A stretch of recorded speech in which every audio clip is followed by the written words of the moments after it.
In this video, I'm going to show you how I start a crochet product, how I get my yarn on the hook.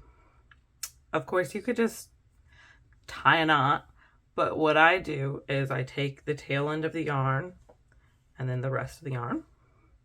I put my hook between, then I take that tail end, I bring it to the front, and now I've got the yarn wrapped around the hook.